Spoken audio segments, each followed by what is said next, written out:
और भगवान की कृपा देखो कि हम एक बार में मूर्ति देखने नहीं गए।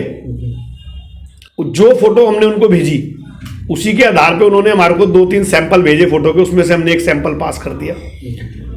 और हनुमान जी की कृपा से जो मूर्ति बनकर आई है वो ऐसे आई है कि लगता है कि अभी मूर्ति वो बोल पड़ेगी। बिल्कुल, बहुत ही मतलब इतनी अच्छा जो उसका जो रूप निकला है, वो आप अगर किसी भी एंगल पे खड़े होंगे तो आपको लगेगा कि वो मूर्ति आप ही को देख रही है। डिवाइन चैनल पे आप सभी भक्तों का स्वागत है। जैसा कि आप जानते हैं कि पिछले दिनों गौरी शंकर मंदिर अशोक विहार पे नीप करोरी महाराज जी के विग्रह का बड़ा ही सुंदर धूमधाम से यहाँ पे प्राण प्रतिष्ठा समारोह हुआ था और इसका माध्यम बने थे बबलेश पंडित जी और वहाँ के आचार्य महेंद्र चतुर्वेदी जी। और महाराज जी की लीलाएं, महाराज जी के चमत्कार भी अपरंपार है जिनको हम शब्दों में बयान नहीं किया जा सकता। और यहाँ भी महाराज जी का ऐसा चमत्कार हुआ कि बबलेश पंडित जी ने जब तस्वीर, जो मूर्ति बनाने वाले कारीगर हैं, उनको सिर्फ तस्वीर अप्रूवल करके दी थी कि इस तस्वीर पे वो महाराज जी का जो विग्रह बनाएगा, और ये बीच में एक बारी भी उस जो मूर्ति है उसको देखने नहीं गए। और महाराज जी का ऐसा चमत्कार देखिए, ऐसी लीलाएं देखिए कि इतना अद्भुत, इतना सुंदर विग्रह बन के आया। और उसमें 3 तरह की जो 3 मुद्राओं में महाराज जी का ये विग्रह पहली बार ऐसा नजर आएगा। और किसी भी एंगल में आप खड़े हो जाइए तो ऐसा लगेगा कि जैसे महाराज जी आप ही को देख रहे हैं, आप ही को आशीर्वाद दे रहे हैं। और भी बड़े अद्भुत इस मूर्ति के रहस्य हैं, चमत्कारों से बनी ये मूर्ति है। दूर दूर से भक्तों का जमावड़ा लग रहा है महाराज जी के दर्शन करने के लिए। तो चलिए मिलते हैं बबलेश पंडित जी से और आचार्य महेंद्र चतुर्वेदी जी से।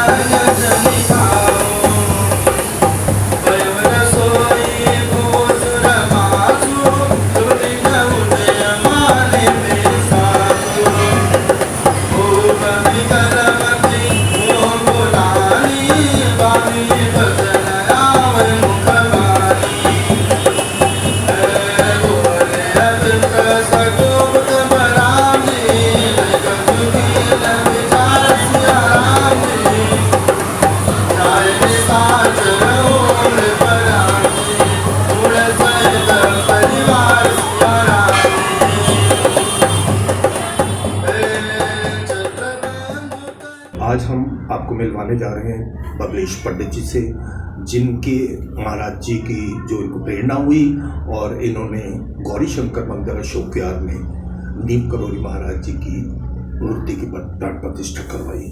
जय श्री राम। जय श्री राम। जय नीम करोरी महाराज जी की। जय बाबा नीम करोली की। सर, अपने बारे में कुछ बताइए, आपको ये कैसे महाराज जी की प्रेरणा हुई थोड़ा। मैं जब पहली बार कैंची धाम गया, किसी एक मेरे मित्र ने मेरे को बताया था कि आप कैंची धाम जाओ, बाबा जी के मंदिर जाओ, वहाँ दर्शन करके आओ।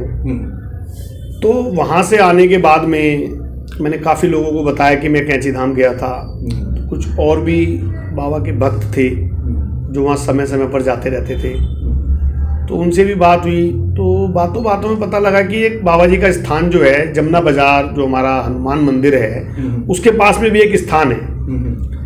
लेकिन कोई ऐसा पर्टिकुलर मंदिर या कुछ ऐसी कोई विशेष जगह नहीं बनी हुई जहाँ पर बाबा जी की कोई प्रतिमा लगी हो। तो एक दिन मैं अपने घर बैठा हुआ ऐसे ही सोफे पर टीवी देख रहा था, तो अचानक से बस मेरे अंदर कुछ ऐसा भाव आया कि क्यों ना हमारा इतना ये बड़ा मंदिर है, उसमें इतनी जगह है, हम बाबा जी की मूर्ति को यहाँ पर स्थापित करें। तो मेरे मन में विचार आने के बाद मैं घर से चला और मैंने पंडित जी को फ़ोन किया, आचार्य महेंद्र चतुर्वेदी जी जो यहाँ के जो संचालन करते हैं मंदिर का। तो मेरी बात हुई, मैंने कहा पंडित जी मेरे मन में ऐसे ऐसे एक विचार आया है, अगर मतलब आपकी अनुमति हो तो इसको करा जाए।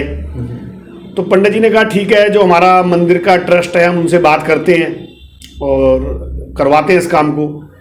लेकिन उस टाइम कुछ ट्रस्ट में 1-2 लोगों को इसका विरोधाभास भी हुआ, लेकिन फिर वो बजरंगबली की कृपा से सारी चीज़ें अपने आप होती चली गई। और फिर आखिरकार वो समय आया कि हमारा निर्णय हुआ कि बाबा जी को हम यहाँ स्थापित करेंगे। ऐसा था, हमने जब ये विचार आया तो बहुत सारी फोटोज़ जो हमारे व्हाट्सएप पर आती हैं या गूगल पर होती हैं, हमने वो सर्च की और कुछ अपने साथियों को भी बोला कि बाबा जी की कोई ऐसी मुद्रा जो ध्यान में बैठे हुए की हो। पहले विचार ये भी आया था कि लेटी हुई मूर्ति हम बाबा जी की बनाएं, लेकिन फिर उसमें जब हमने विचार विमर्श किया तो ये बात आई कि फिर हम कंबल किस तरीके से उसमें उठाएंगे, ये हमारा विचार था कि हम कैसे करेंगे। तो विचार विमर्श के बाद हुआ कि नहीं, बाबा जी की बैठे हुए ही बनवाते हैं, बैठी हुई मूर्ति अच्छी लगेगी। तो पंडित जी के पुराने परिचित हैं, क्योंकि इस मंदिर के अंदर बहुत सारे देवताओं की और भगवानों की मूर्ति प्रतिष्ठा हुई है, समय समय पर वहाँ से मूर्तियाँ बनती रही हैं और वो बहुत अच्छे कारीगर हैं। तो पंडित जी ने उनको फ़ोन किया और उनसे बात हुई, और भगवान की कृपा देखो कि हम एक बार में मूर्ति देखने नहीं गए। जो फोटो हमने उनको भेजी उसी के आधार पे उन्होंने हमारे को 2-3 सैंपल भेजे फोटो के, उसमें से हमने एक सैंपल पास कर दिया। और हनुमान जी की कृपा से जो मूर्ति बनकर आई है वो ऐसे आई है कि लगता है कि अभी मूर्ति वो बोल पड़ेगी। बिल्कुल, बहुत ही मतलब इतनी अच्छा जो उसका जो रूप निकला है, वो आप अगर किसी भी एंगल पे खड़े होंगे तो आपको लगेगा कि वो मूर्ति आप ही को देख रही है। फिर जैसे कि आचार्य जी बता रहे थे कि वो 3 मतलब भाव उनके अंदर जो है एक साथ, वो बड़ा मुश्किल होता है। बिल्कुल, ध्यान का भाव है, मुस्कुराते हुए हैं, देखते हुए हैं। तो आप मंदिर में आके अगर खड़े होते हैं, किसी भी एंगल पे आप खड़े हुई हो, आपको ऐसा लगेगा कि बाबा जी आपको ही देख रहे हैं। तो ये मतलब एक कहते हैं ना, हनुमान जी की एक विशेष कृपा थी कि इस तरीके की मूर्ति का रूप निकल कर आया और बाबा जी की कृपा से यहाँ पर उनकी प्राण प्रतिष्ठा हो गई। मैं वैसे भी ब्राह्मण हूँ और मैं इस बात को पूर्णतः मानता हूँ कि ये बाबा जी की ही कृपा थी कि मेरे अंदर ये भाव जगा। मैंने अपनी लाइफ में कभी ऐसा नहीं सोचा था कि हम कहीं कोई मूर्ति की स्थापना कराएंगे या कोई इस प्रकार का कार्य कभी करेंगे। तो ये कुछ बाबा जी की ही मर्जी थी कि मेरे मन में ये भाव आया और मैंने वो भाव पंडित जी से आके प्रकट किया। तो मैं तो यही मैसेज देना चाहूँगा, हनुमान जी जो है ना, शक्ति, बल और बुद्धि सबको देने वाले हैं। तो हर यंगस्टर को मेरा ये संदेश है कि कृपया हनुमान जी की पूजा अधिक से अधिक करें। आपको उससे बल भी मिलेगा, बुद्धि भी मिलेगी और शक्ति भी मिलेगी। और इंसान को इन्हीं चीज़ों की ज़रूरत होती है। और सब जानते हैं कि कलयुग में सर्वव्यापी हनुमान जी हैं। तो हनुमान जी की पूजा तो वैसे ही कल्याणकारी है। तो मैं सभी भक्तों को ये कहना चाहूँगा, सभी यंगस्टर को, सभी बच्चों को, कि जितना हो सके बजरंगबली की पूजा करें और सेवा करें। एक व्यक्ति की श्रद्धा जब स्वरूप लेती है, अब आप देखिए, एक ही प्रतिमा में आप बैठे थे तो आप रो रहे हैं या आप हंस रहे हैं या आप खा रहे हैं, एक ही प्रतिमा के स्वरूप में 3 दर्शन अगर आपको हो जाए तो वो एक बड़ी बात है। अच्छा, ये मुद्रा आचार्य जी पर फिर बता दीजिए भक्तों को, बड़ा वो उनको भक्तों को बहुत अच्छा लगा जो पहले वीडियो में, मतलब 3 मुद्राएं जो एक साथ इस वीडियो में। जो ध्यान में होता है वो नेत्र नहीं खोलता, पहली बात, क्योंकि ध्यान तो नेत्र बंद करके ही होता है, आप भी जानते हो, हम भी जानते हैं। और बाबा के चेहरे पर मुस्कुराहट जो है वो कल्याणकारी है। बाबा के चेहरे में ओजस्वी, वैसे क्रोध वाली मुस्कान नहीं, आप देखोगे बड़ी करुणा वाली मुस्कान है, बड़ी प्यारी सी। बाबा देखते हुए, और बाबा आगे को जो थोड़े से झुके हुए हैं, ऐसे लगता है जैसे आपसे पूछ रहे हैं कि हाँ बता भाई क्या चाहिए तुझे, बता। बाबा का जो ये विग्रह है। अच्छा, दूसरा, हमने आशीर्वाद वाला हाथ भी नहीं बनवाया, बाबा की दृष्टि ही आशीर्वाद है। इसलिए हमने कहा समाधि मुद्रा में हो, बैठे हुए हो और देखते हुए हो। समाधि मुद्रा में भी देखते हुए हो।